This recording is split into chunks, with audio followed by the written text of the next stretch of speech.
Alright, what's going on guys? It's GCP here playing some Apex Legends. I hopped into a game with a couple of randoms, and luckily for me, I was actually able to carry these guys, and that's really what it felt like for this gameplay. But these guys weren't terrible, they just weren't super good. But anyways, hopefully you guys enjoyed that in the background.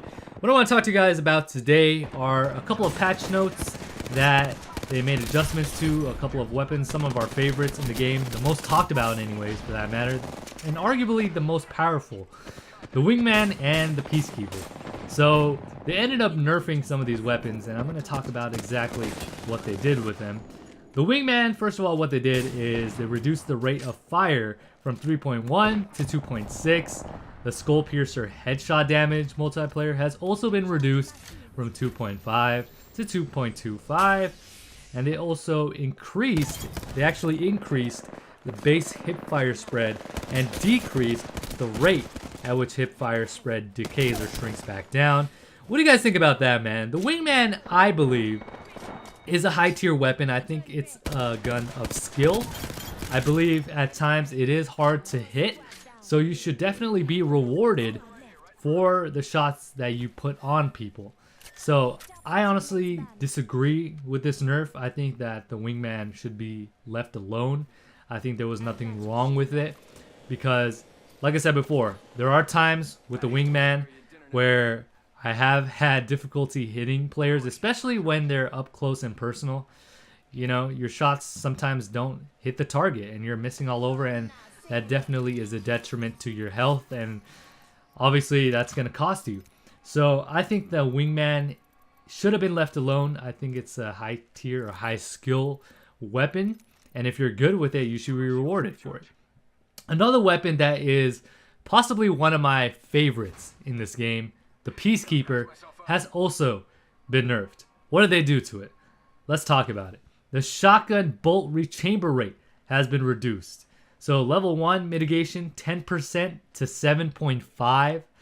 Level 2 from 20% to 13%, and the level 3 mitigation from 25% to 16%. So basically what they said is that the Wingman and Peacekeeper availability has also been reduced in all zone tiers.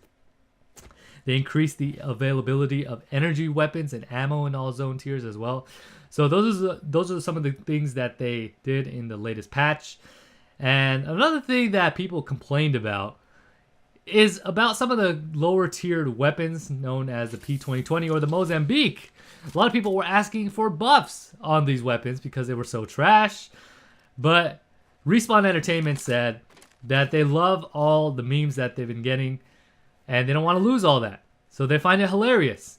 And what they said is basically that they want to keep these going, and they're going to have some weapons that are weak, some weapons that are strong, and that's all part of the weapon curve. So obviously they got to have that. They can't just have all weapons be viable because that would just kind of be unfair.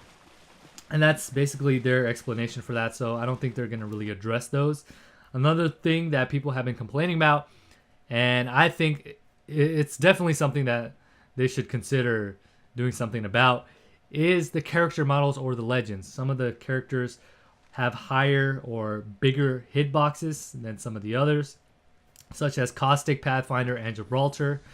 What they said is they're going to leave them alone for right now until they drop Season 1's Battle Pass or whatever it's called.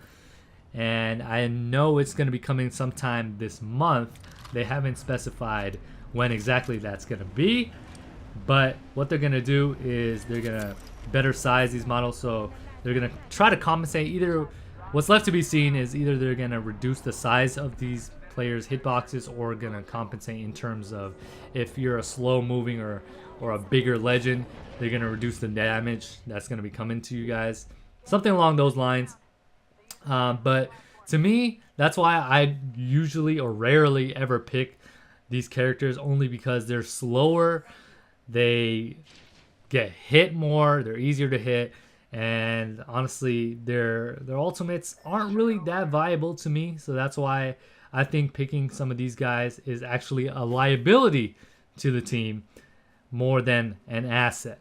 So those are just kind of my thoughts on this whole thing. Of course, you guys already know Lifeline is Bay. Lifeline is the character or the legend that I use the most. The healing ability and the care package are absolutely key and vital to the team. They have helped out the team more than I can ever count.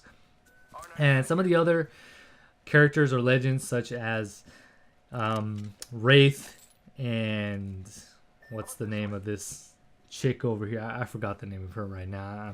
Bangalore, there you go. Bangalore is also good as well. Bloodhound is also viable because you're able to see who's around you. You're able to see the steps that they've taken, trying to see how far or how close in proximity they are to you. So all those characters I think are a lot more viable than some of the others.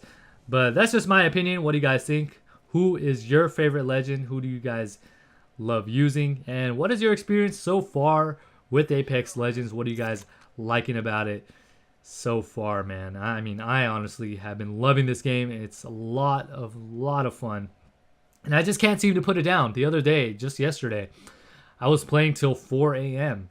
and wanting to keep playing it because I was just so addicted to it.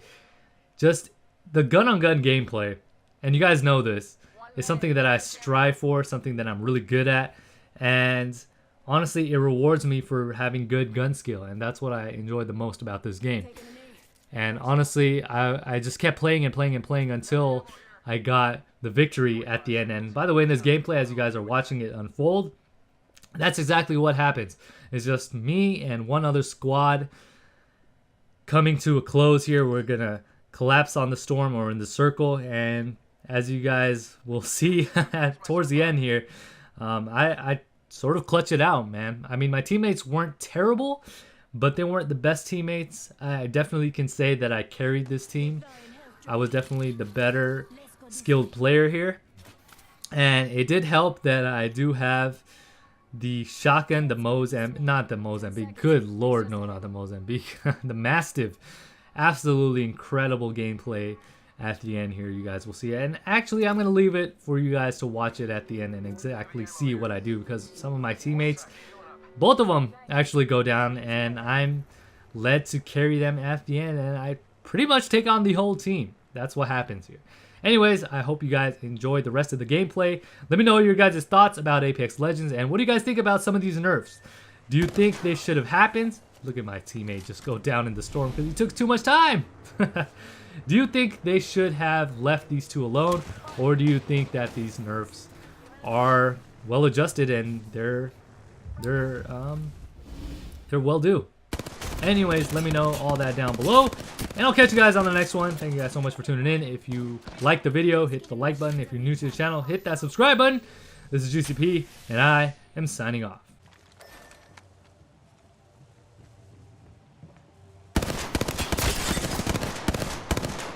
Reload.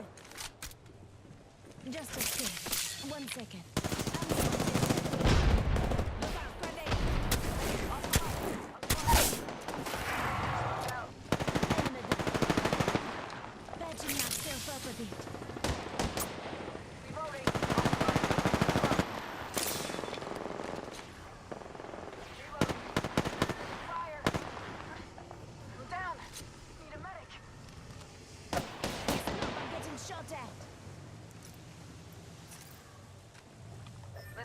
Enemy spotted.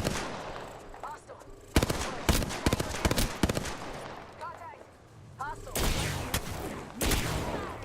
Enemy spotted. Reloaded. Hostile. Danger close. Enemy down. Reloaded. Enemy taken out. Let's go this way. Cancel that. 45. Recharging my shields.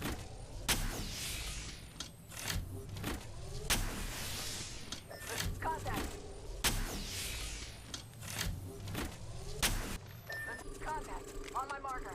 Contact. No back in the wind. Contact. On my marker. Tango near me. Enemy spotted. Hostile. Danger close. This place here. I got you. Shields up. Thanks for having my back. Listen up. I'm getting shot at.